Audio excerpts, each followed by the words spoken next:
Hi everyone, Keith Arkberg Farms. Believe it or not, it's the peak of the summer, but now is the time you have to start planting out your fall and winter garden plan. Right now, you need to get seed ordered, you need to get places prepped, you need to get things going. I'm going to take you around the farm, kind of show you, walk you through my plan. So, let me show you.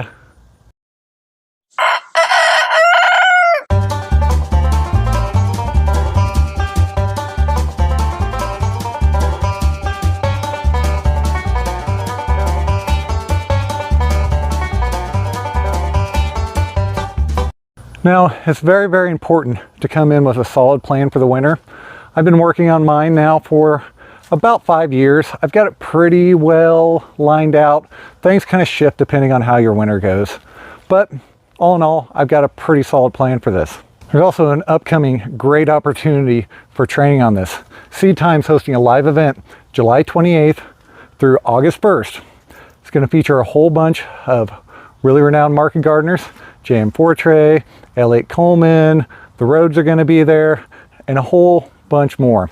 Really walk you through the process. But today I'm going to walk you through my process because I'm already planning for this and I know I need to get going, get seed going, ordered, and fields prepped. So we're going to go walk around and show you my plan. First step is you want to make a plan that's fit for your region. There's a lot of resources out there. I've got one on arkenbergfarms.com, scroll down near the bottom, Market Garden Farm School Digital Tools and Training. Got a planting guide with winter timing on it.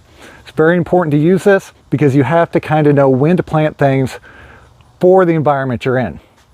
A lot of it depends on when your Persephone date is and when your frost date is, and that's where my timings are actually based upon. So your Persephone date, the day you start to receive 10 hours of daylight and less. Basically the time things stop growing. Frost date, when stuff frosts, when everything dies. So you have to have cold hardy stuff or protection like greenhouses, caterpillar tunnels from Farmer's Friend, hoop houses, you know, all the outdoor protective cover, row cloth. It also works great. The next step is get your seed ordered now. There's not usually a whole bunch of backlog this time of year, but you need to plant it when you need to plant it. I actually store all my seed in the freezers here. Find it works best for going out in the field. But this time of year, if you lose a week, it can end up being a month later on towards winter when things really slow down. Very important, get your plan, get your seed going. The next very important step is actually starting to get areas cropped out and prepared for the fall. Pretty much right now, the grass has kind of stopped germinating because of the heat, but you got to get the stuff that was here, like the lettuce that's coming out, all that grass along the side. This whole thing was full of grass that really got abandoned this year. But what I do with that is use my tractor, use an undercutter, which is basically what they call a beet sweep. It's like a triangle, and I just cut down about an inch or two below the surface, just enough to kind of peel this stuff loose, which that didn't come loose, but to where it's just right on the surface. Then I can drag something through here, kind of keep bringing it up. The idea is not to go too deep or go in when it's wet, or you get real chunky stuff like this. You really don't want that. You got to do a lot of work in your soil to break that back down. And it's not good to do that much work in your soil. So very important, get the areas you're going to use prepped out and ready to go. So when it comes time to plant, you can just plant. See, I've started prepping down there as well. That's actually where my storage radishes are going to go. Over to there, some storage turnips, some cabbages. I'll start working on these other greenhouses as well. Also got to really think about your timing of stuff. So you want to have crops moving out of beds you're going to need for overwinter. Like I know this one's going to get beets and carrots in it, and probably lettuce as well. So I have to choose where I put stuff so it will not be in my way here when it comes time to plant. Then you want to make sure to get your propagation area cleaned out. You really need some kind of propagation area, preferably, it's really hard to see, but I got shade cloth on top of this because you're going to bring brand new starts out in the worst weather possible. We're usually talking 90s and 100s this time of year, and even into August. So we have to make sure to have a really good area. That's where our irrigation system comes in real handy with our little spinettes.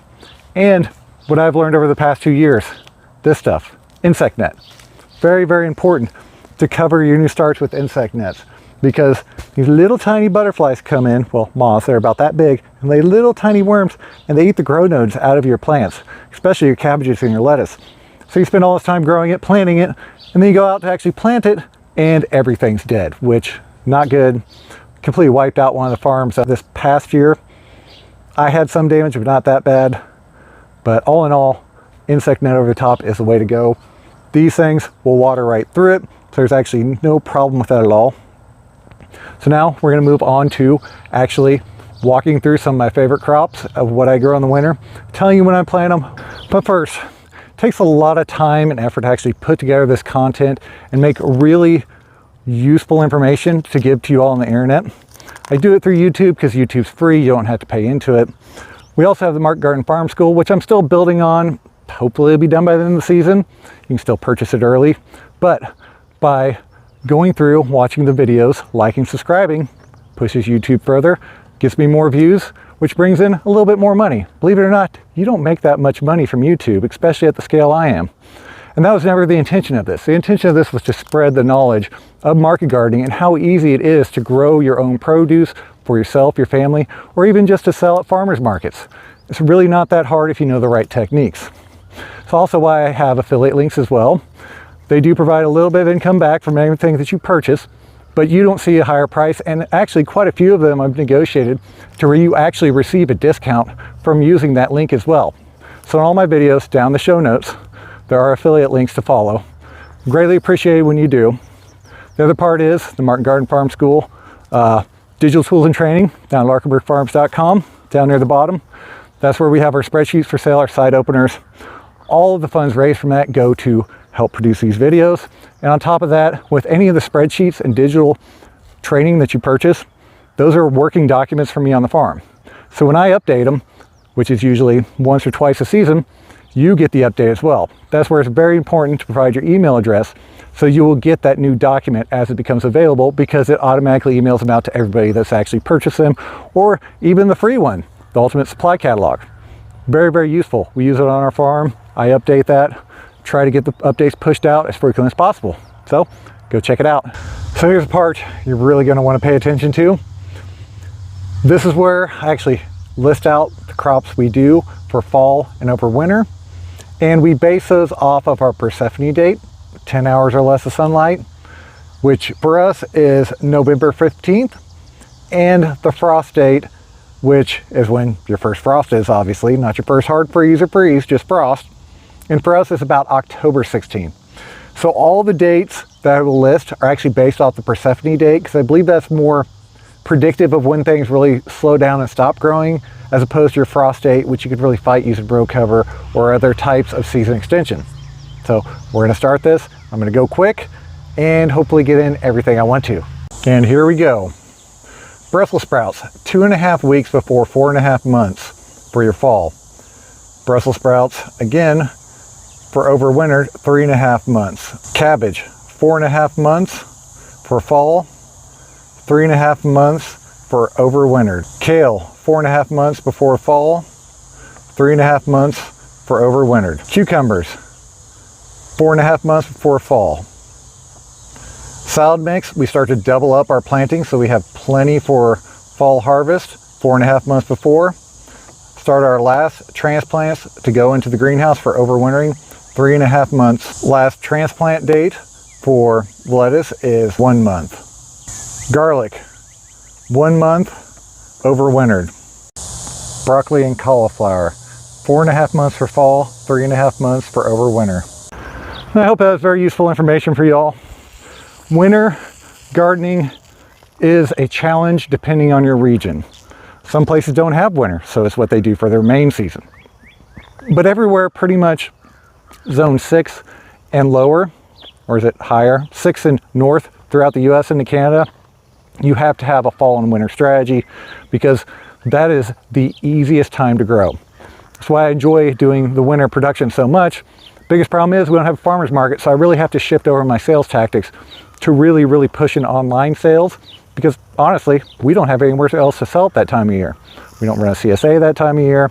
We have to basically advertise, Facebook, existing customers, email list, all the fun business stuff, which Also consumes a lot of time when you have a successful farm and market garden like I do.